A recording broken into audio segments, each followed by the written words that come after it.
Welcome to the Disruptor's Creed. I'm Kristen Zeman, and I'm honestly a little shocked you're here. But since you are, buckle up. Today's guest is someone who's lived through one of the most harrowing chapters in journalism's recent history. Tom Marquardt was the editor of the Capital Gazette when a disgruntled reader walked into the newsroom and murdered 5 of his colleagues. But we're not here to recount the crime scene. We're here to go deeper. This episode is about disruption, not in the heroic, romanticized sense, but in the raw, devastating way that shatters lives and systems. We're talking about the war on truth, about free speech, about journalism being under siege, and about what happens when warning signs are ignored, when silence festers long enough to explode. Tom is the author of Press to Kill, Inside Newspapers' Worst Mass Murder. But he's also a truth teller, a defender of the First Amendment, and a voice for those who carry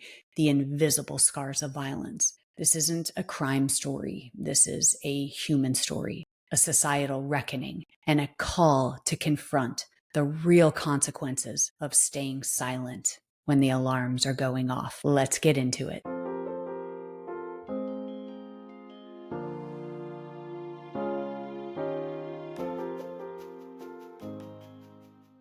Tom, welcome to the Disruptor's Creed podcast. Thank you. It's nice to be here with you two ladies. I know that you are, you're basically our number one fan. I know you listen to this podcast a lot. So let me ask you a question.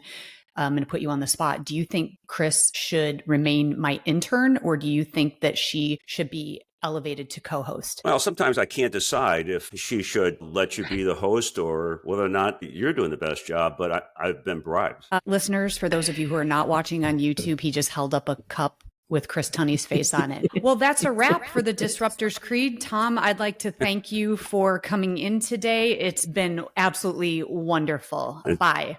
Hold on a minute. Wow. Now let's back up, because I do That's believe the wrong that answer. You were, first of all, bribe is the wrong word. Okay. I loaned him the cup as a bit. Mm-hmm. I see. It's funny. It's a comedy, isn't it? Comedy sketch. It is. And I would like to point out that last night you were not there. Tom did say some really nice things about the value I add to your podcast. Now, maybe he was just trying to be nice to me because you weren't at the table, but I tend to believe the words he said. See, and that's why you are not elevated to host. You've just lost your parking space status and your employee of the month status as well. Let's talk about how the three of us met. So we moved to Naples, Florida, and we actually met another couple here that said to Chris and I, "You have got to meet Tom and Sue." And we did. You actually graciously hosted a dinner party with the 6 of us. And it was, I'm going to be honest with you, Tom, I went because I heard that you write a wine blog and that you're a wine connoisseur. So I was really just interested in you for your wine. I knew it wasn't my body. I went because he played pickleball. And I was right. Interested in you had a the different pickleball connection. Yeah, that's right. So I was interested in your wine, and then I met you. And well, first of all, you have a voice for media. I just love that deep, sexy journalist voice. But we learned, in all seriousness, that we had something actually horrific in common. We are card-carrying members of the mass shooting club. You had a mass shooting at your newspaper, and I had a mass shooting in my city at a warehouse. And so that really, I think, bonded us from the beginning. And that's what I want to talk to you about today. Why don't you give our listeners an overview of what happened on that fateful day? Well, just a little bit of background. We were being pursued by a disgruntled reader who had a grudge because of a story we wrote, to keep it simplified. And he hounded us for 2 or 3 years through social media, sued us, and lost.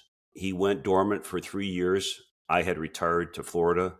And on June 28th, 2018, he shot his way through the door of the Capital Gazette offices, killed 5 people, hid underneath a desk for 8 minutes until he was found by police, convicted later on, and sentenced to prison. for the rest of his life. Hmm. So what happened in the newsroom that day was extraordinary for a number of reasons. 5 people died, 4 of whom I knew very closely and worked beside for a number of years. Those people were just doing their job of putting out the newspaper for the next day's publication, and had no idea who this guy was. I think if they were here today, maybe one might remember the lawsuit that he brought against us, but it was silent for 3 years. And so there was no reason to leave this guy in your mind. We thought after he failed in his lawsuits that he simply went away. Well, what I learned after I wrote the book was that he was spending that time gathering his injustices and plotting his murder, which is something that most people don't anticipate happening after somebody goes silent. That's right. That's right. And I want to put that on ice for just a second because there's a lot that I want to unpack there. But the first and foremost is the fragility of free speech and just the idea that the institution of journalism is built on sharing information. So we know that the pathway to violence for a shooter, based on all of the research that has been done, is that a shooter typically has a grievance, and real or perceived. And I really like to underline and bold that real or perceived, right? Because it doesn't matter whether we think it's a rational grievance or not. So this individual had a grievance because your newspaper simply did their job and they reported on his arrest for harassing a female. That is where this all begins and where he turns his crosshairs to your newspaper. Talk about that. That's correct. I mean, as simple as that or as complicated as that, depending on how you look at it. The simplicity of it is that we have complaints about what we write about every day that we publish. I mean, our police beat tends to offend, 50, 60 people a day. Our coverage of court lawsuits and things like that offend people all the time. So the difference is that most people, when they did get upset with a newspaper, they wrote a letter to the editor and we would publish it. Or they canceled their newspaper and said, I'm never going to read this newspaper again. That was the extent of complaints before,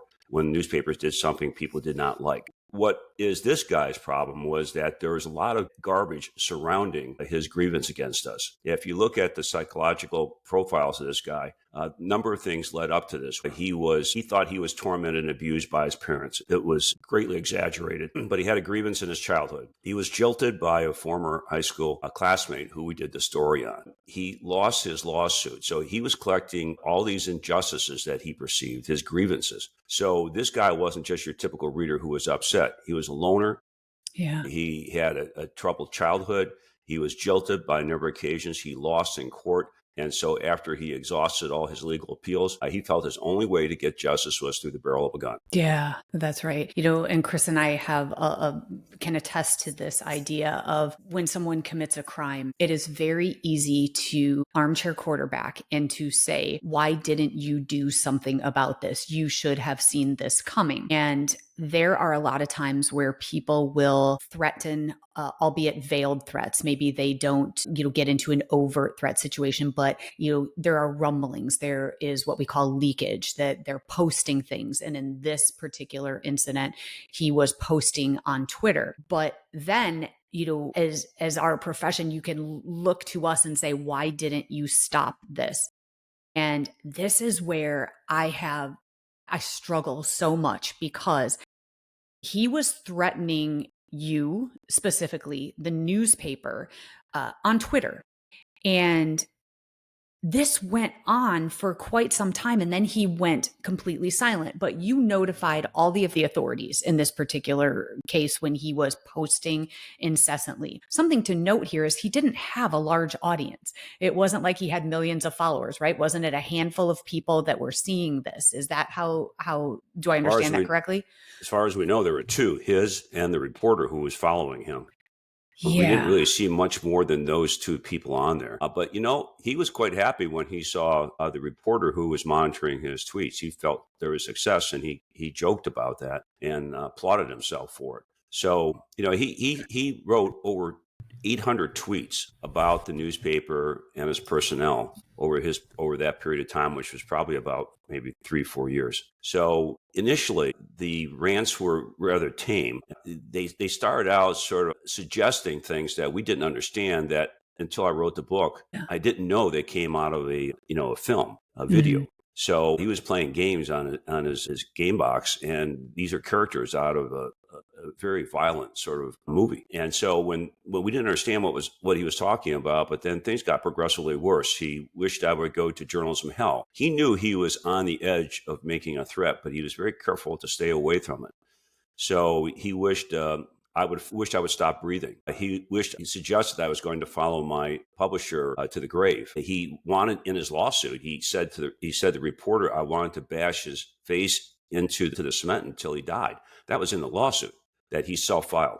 So it got progressively worse and more damning as it went on. So that was the time when we felt he had just gone too far. And at my urging, as well as at the urging of our lawyer, we contacted police. And the police came away looking at the record, looking at the tweets, and concluding that he was not a violent threat to us because he had not come into the office. He had not said, I'm going to kill you. But they said you could file a restraining order, which we decided not to because it would just inflame the situation. Mm-hmm. But they said that they were going to follow his tweets and that they were going to knock on his door and talk to him, neither of which they did. So we continued to monitor those tweets for a long period of time, but he went silent. But to your point, the day of the murders, he went back online and said, I'm on my way to kill everybody, as many people as I can in the offices. So that's also one of the trademarks of people who are ready to commit mass murder. They forecast what they're going to do, maybe at the last minute, but they forecast what they're going to do on social media.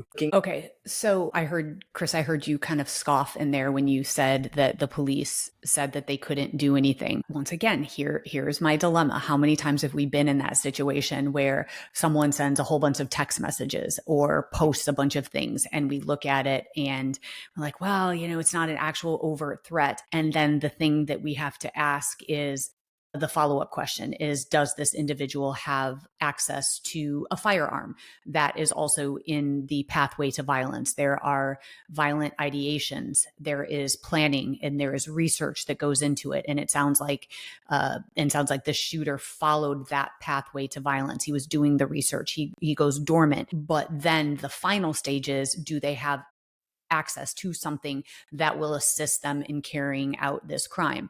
And then you add that these were not overt threats.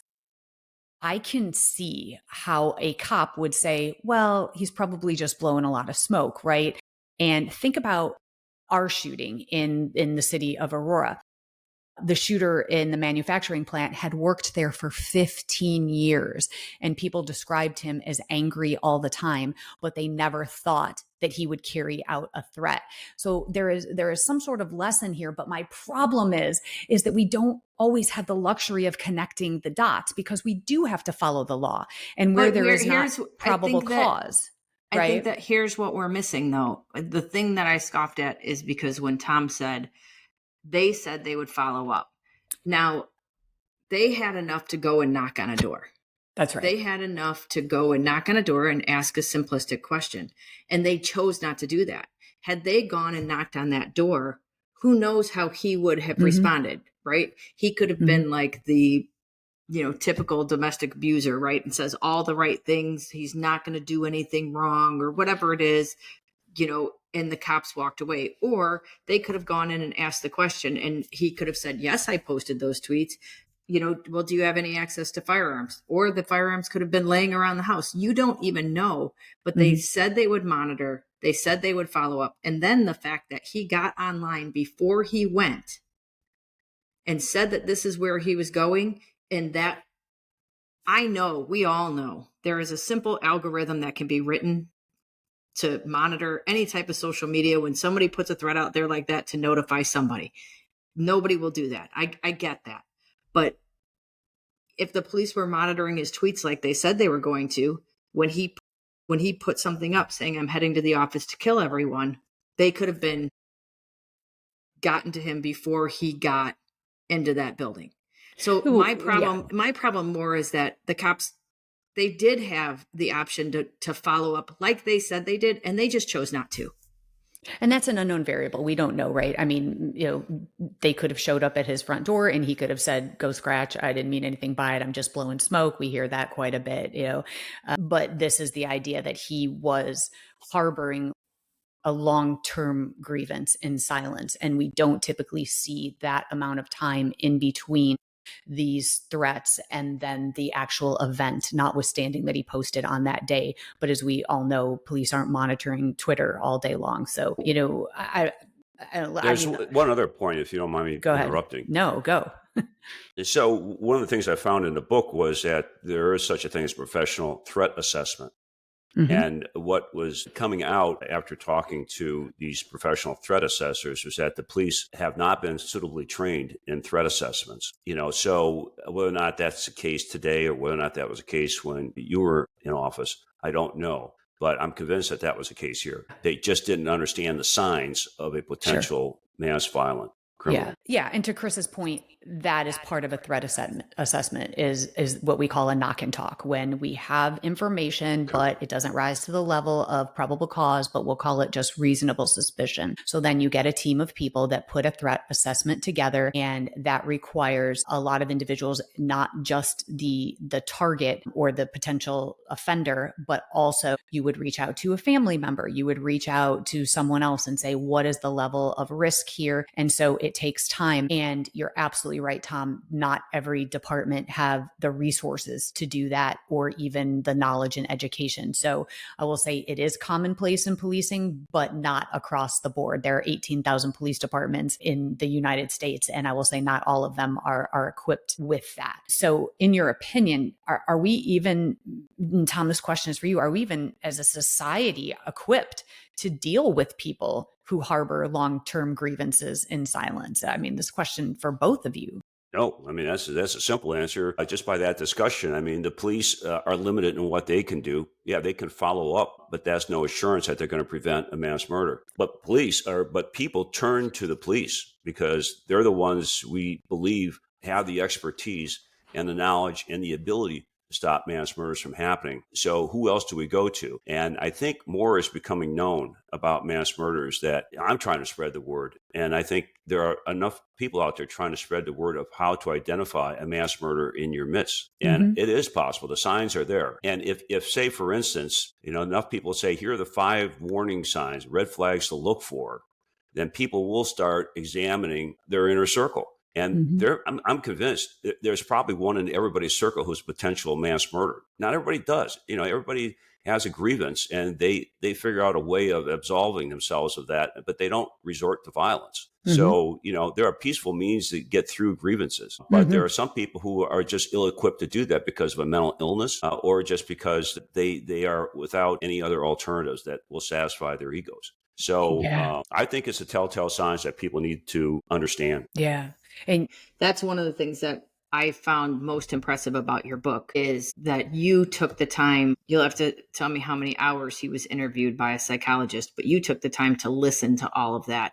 And I think it was hundreds and hundreds of hours of audio tapes of really delving into his psyche and why he did the things that he did. And I think that that's the key to starting to understand, because we're usually not lucky enough, and that's the wrong term, but to have that shooter alive. Usually they kill themselves or they're killed by the police, and then you're going off their ramblings or whatever notes they left behind. But we have hundreds of hours of interviews with this guy, with a psychiatrist. And when you break that down in the book of all the things that all the grievances he was collecting, all the stuff that he felt made him into this person, it sounds like there was a ton of red flags. There was. It's just that we didn't spot them. We didn't see them. Interestingly enough, a person who was related to somebody having a problem with this guy was a professional threat assessor in Washington, D.C. And the person who was also being attacked verbally by this murderer went to this guy and said, hey, would you just take a look at this? And this was 2 years before the incident occurred. And the guy, professional threat assessor, reviewed everything and said, get as far away from this guy as you can. Don't have any association with him anymore. He's collecting his injustices. He's preparing. Yeah. So unfortunately, that word of wisdom, which was an informal verbal discussion, nothing written, it didn't get passed down to the newspaper. So we were unaware that there was a threat assessor who raised concerns. But what I'm saying is that somebody can take a look at all this and spot somebody who's a potential mass murder. Yeah, I love that term, injustice collector, because that's exactly what is described of the grievances. And so back up to, you were gone at the time of this shooting, but when you walked out the door, you made sure that you left the leadership with all of the information necessary, the newsroom, the photo of him, the threats, and you walked out that door and you went on your merry way to move to Naples and into retirement. And I believe that you did everything that you possibly could to arm them with the knowledge that this individual is still out there despite being dormant for the past few years. Is there anything, what keeps you up at night? Is there anything that you think or wish you would have done more? I don't know what you can, but I wonder, does that nag at you somehow? Oh, yeah. I mean, I don't think a week goes by in which I don't think about that. When I wrote this book, that's what I was looking for, amongst other things, was that, that little needle in the haystack that would have pointed to me and said, you messed up big time, buddy. And I talked to hundreds of people about this, including my lawyer, including psychologists, just including people on the street saying, journalists, what would you have done? And everybody would have followed the same path that I did and that we did. Remember, this wasn't just me. This was my successor. This was our attorney. This was the publisher. The reporters were all involved in this kind of decision making. And so the only thing I sort of regret was that the time and when the police came back and said, we don't see anything here. I was not on that phone call because I was sequestered in a all-day retreat and didn't know that was being planned because they did it within an hour. So I couldn't get to that phone call. Had I been on that phone call, I would have said what I said later on. What does this guy have to do coming in here with a gun? I was that concerned about and that angry about the police response that maybe I could have insisted more in saying, we cannot let this go. We have to keep going. And then maybe followed up with the police the next week and said, have you been to his house? Maybe being a little bit more persistent. Once I left, everybody knew what the lawsuit was still going on against us, against me. And so it was active. And it wasn't for about another year that it became inactive because he lost all his appeals. But the case was going on. I had spoken to my successor about it, given her the file that I had, and everybody was aware of it. The problem is that the reporter and I, who were most concerned about this thing, had left, and we were the ones who felt it internally. We felt the anger and the concern. When it's just passes manila envelope to somebody, they don't get those feelings of concern. They read it, they know about it. And so the ownership had changed. The newspaper had been, many generations have passed since we left, and it just lost its concern as time went on. Yeah. But that's the only thing I could think of. Sure. And that is a stretch, that what you could have done different. And then of course you add on top of it, as we mentioned, the length of time that I will say is not something typical. Usually in these mass shootings, there is a far shorter timeline of this pathway to violence when they actually carry out the event. And 3 years is a long time. And so I'm sure everyone also kind of rested on their laurels, right? Well, nothing has happened. It's been now a year, now 2 years. And honestly, it wouldn't even be in the forefront of my mind. So, we can armchair quarterback all day. And I agree with Chris about that. Those officers should have done that knock and talk. Now, whether something would have come from that, we really don't know that. That's kind of, on the crystal ball of an unknown variable, but it may very well could have. So there was certainly some Just don't know. follow-up. Yeah, that could have been done for sure. Yeah. And you mentioned, about, I know why you wrote this book, and I know it's twofold. One is, to protect journalism, to protect free speech. We can't worry about what we are putting out there in our newspapers and what we are reporting on, so long as those facts are accurate. But more importantly, you wrote the book to tell the story of the victims that did nothing but their jobs and showed up at work on that fateful day. And I should mention to our listeners that all proceeds from Tom's book, where does that go, Tom? Fallen Journalist Memorial, and all profits will go to the Fallen Journalist Memorial in Washington, D.C., which is going to be a monument dedicated to those who have died as a result of doing their job protecting the First Amendment. Yeah, wonderful. So you did a wonderful job and a moving job, I thought, of highlighting the lives and the journalistic service of the victims that day. Thank you. But you also talk about the unseen victims. And I understand this to my core because people don't realize it's not just the victims. And of course, we hold them, in our highest memoriam along with their family members. But there are so many other people who weren't physically harmed, but still carry a psychological burden. Why was it important for you to tell their story as well? And I'm specifically talking about, you touch on it in the book, but also that you've written an op-ed for the Washington Post. It has not yet aired as we're talking here, or not yet printed, but talk about that. Why the importance? Well, it's often forgotten. And so I think the numbers are now something like 1 out of 20 people either know of somebody or have been involved in a mass murder of some kind. So, I mean, this rippling effect has gone out. I mean, think of our circle here, how many people realize what had happened. Now, they may not feel the effect as much as I do, but in that community, and that's what people don't realize, you have an entire community that's grieving.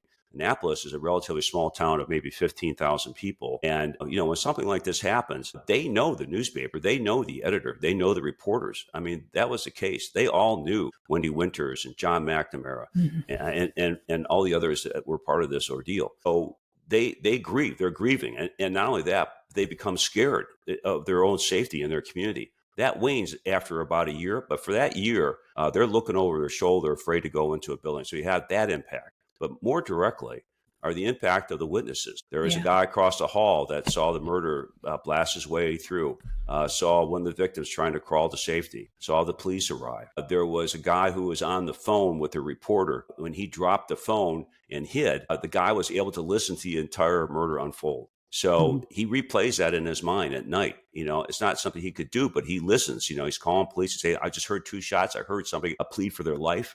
I mean, how do you forget something like that? And then you have the first responders. There's one sergeant who got there and had to carry one of the survivors out because she didn't have her shoes on. She had to walk across the glass. When he first arrived, one of the victims was laying on the pavement outside the office, and he walked up and the woman said, "Please don't let me die." And she did about an hour later in the hospital. So he said, that he can't get that out of his mind. I'm sure he feels like he let her down, but he just can't get her last words out of his mind. Yeah. So all those people are having these nightmares that continue. Yeah. I just applaud you for bringing that into the light, because as rightfully so, we focus on the victims, but so many people have the ancillary trauma. And, I was on the team for the Department of Justice that did the Uvalde review. And you can imagine the trauma, much like in your situation and those police officers, but those who came upon the scene and found those little babies in that classroom and interviewing them after the fact and hearing what that was like and how they can't get that, what they call the film reel of that, out of their mind. It's the same. And people often forget that. So I'm so grateful to you for bringing that out into the forefront. Now, I know that you would never say that, because you were gone on that day, but I know that you carry a lot of the trauma. But how do you manage these emotions from the event that you were so close to? Is there some sort of strategy? Was writing the book just kind of cathartic and therapy for you? Everybody thought it would be, and actually I thought it could be, but it wasn't. And the reason for that is that the more I wrote, the more I learned, the deeper the trauma became for me. I mean, it's just some of these tweets I had never seen before, what that he wished I had died. He told the state psychiatrist in all those hours of tapes that one of his biggest regrets was not killing me. And so, you realize how close you came to it. And then there's just the people you knew and how innocent they were, how funny they were, how kind they were. How dedicated they were to their jobs and their families. And so that trauma just sinks in as you get to know people more. I mean, I think for me, there was some salvation in the fact that after I had examined everything and talked to everybody, they said, "Tom, you did everything you could." So I was able to step back from that. So there's only one person who was guilty of this, and that's the murderer. Yeah. You can blame all you want. I can blame the police. I can blame the courts. I can blame the guy's family. But the bottom line is that the only person who's guilty is the guy who took that shot. And Yeah. so I step away from that, and that gives me solace. But there's also, I'm surrounded by people like you. I mean, it's serious. I mean, I talk about this, and just talking about it today doesn't sink me deeper into it. It just allows it to come out of my system. It's like an Yeah. infection, and you need to purge your body of that infection. And so I think as time goes on, it does heal it better. But for me, I mean, this has been 7 years, and I'm still talking about it, still thinking about it. So will there be a Mhm. time in which I step back and say I'm done? I doubt it.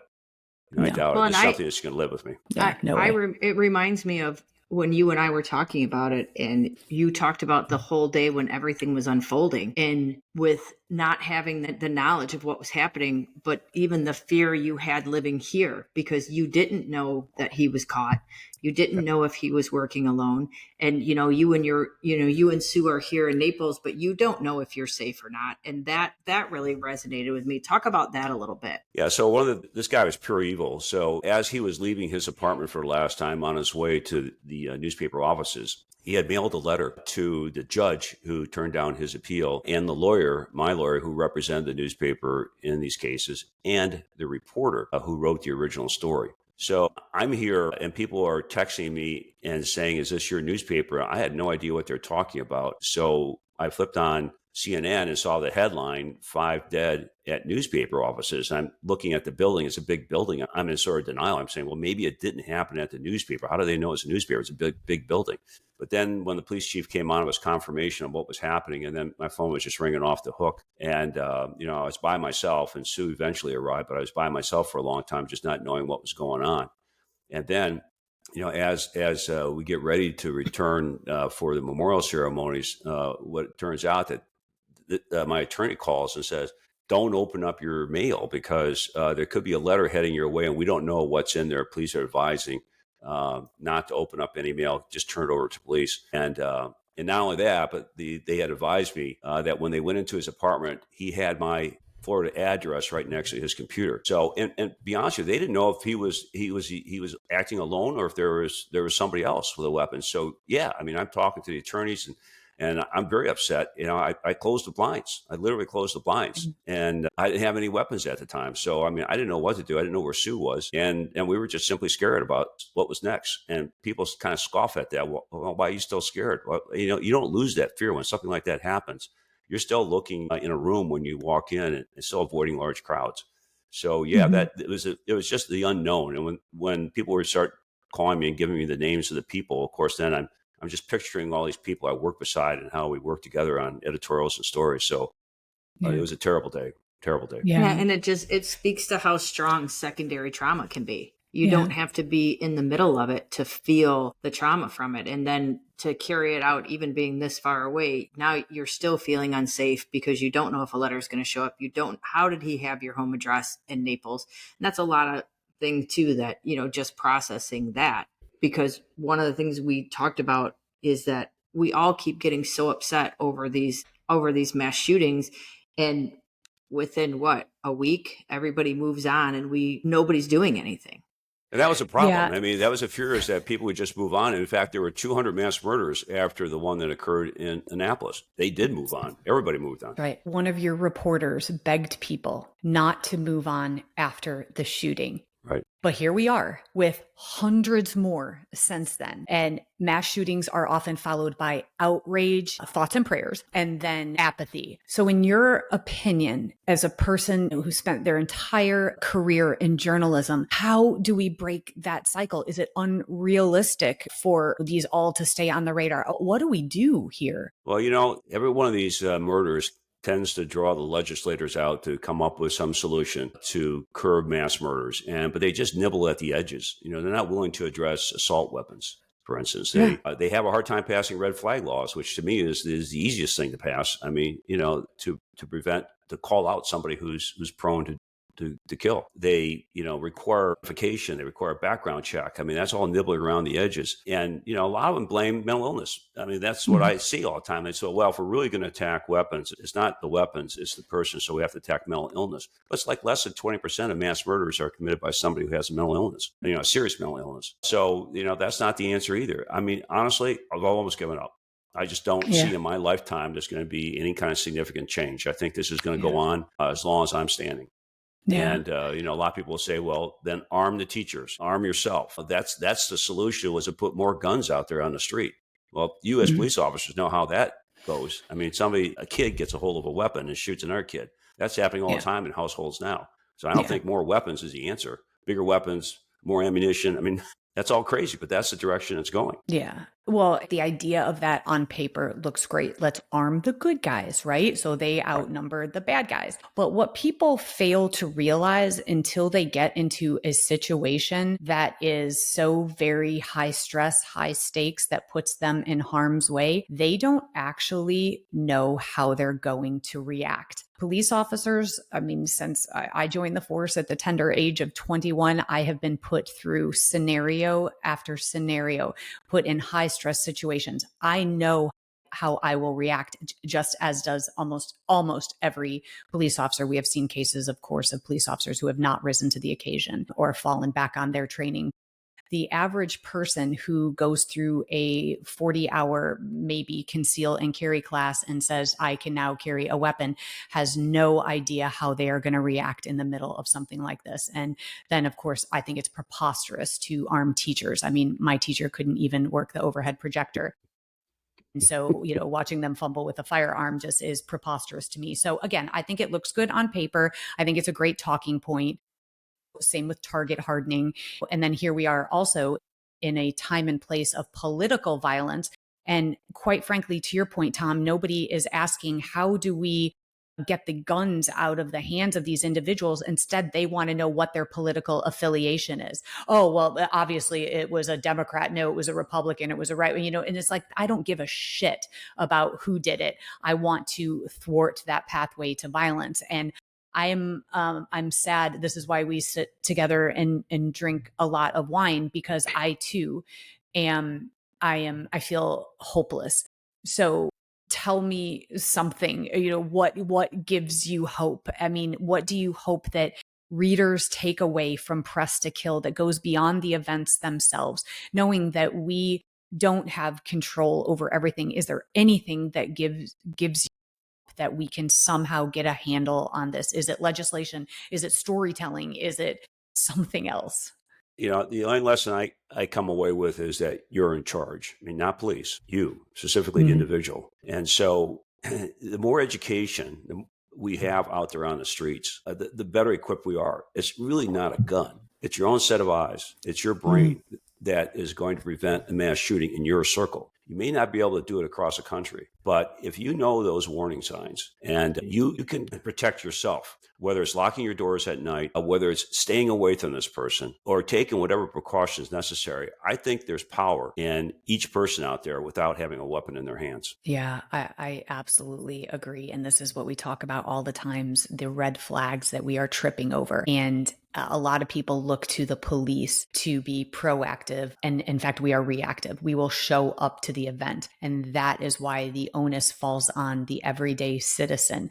The next mass shooter is sitting in the cubicle next to you, is living in the basement of your home. And you know that there is a potential propensity for violence there. And yet people are not speaking up. And on one hand, I don't necessarily blame people, because the thing that I hear the most frequently is, what if I report it and what if I'm wrong? And I mean, what's the rebuttal to that? My rebuttal is simply, well, what if you're right? Yeah, the alternative is worse. And I think, again, maybe it doesn't rise to the level of reporting it unless the guy has made threats. Let's say you're just concerned because of his attitude, the way he's posturing, that he's a loner. I mean, like I said, you still can do a lot by changing your cubicle, by changing your job, by alerting your employer, just saying, listen, I have some concerns about this guy, and just getting away from him.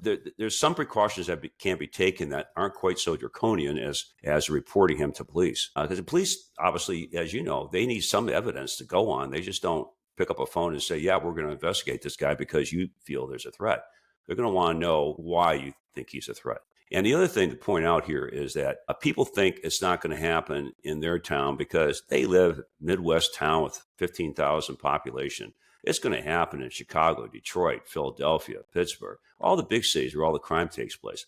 But look where it's happening. It's happening in small towns, Annapolis, Uvalde, Stoneman Douglas. They're not big cities. And the reason for that, as professionals say, is that anything that happens in a paper gets magnified. I mean, the big cities, for instance, would never have reported this guy's sexual harassment conviction. But a small newspaper is going to report it. And that small newspaper reaches a lot of people that are neighbors of the guy who's been malaligned. So the small town is the incubator for these kind of guys. Right. Yeah, you're so right. You're so right. Well, I'll land the plane here. I want to first ask a question. You said the shooter said that you were going to go to journalism hell. Is that a different hell than most people? Is it? Have you heard of that before? Yeah, I'm just curious. Yeah, it's a little privileged station where they have a wet bar and a beach. So I feel like we're in journalism hell right now, today, in 2025. Well, this no is journalism hell. No question about it. I mean, look what's happening nationally. It's a terrible time for journalists, and the threats are going to continue. It's just it's not just threats against journalists, threats against politicians, as we now know. There's a lot of people who make headlines who are all in danger. Yeah. Absolutely. Absolutely. Yeah, no, I was just curious about that. I didn't know there was like different hells for different people, but that is very enlightening. They have their own I'll newspaper be researching too. Then. Yeah, I bet they do. I do picture, maybe like a carafe of whiskey and like an old time typewriter, Yep. with and then the press. I don't know. I'm getting a visual, but do you think it's warm? Do you think it's fiery, or do you? I don't know. I don't know. I'm not sure either. I haven't had anybody come back and give me a report yet. Nobody interviewed for this. Yeah, that doesn't sound like hell. A carafe of whiskey, a typewriter. That kind of sounds like you'd be happy there, Kristen. Yeah, you're absolutely right. Tom, where can people find your book, Press to Kill? Well, the book is available on most vendors, Amazon.com, books.com, Barnes & Noble. So it's available online.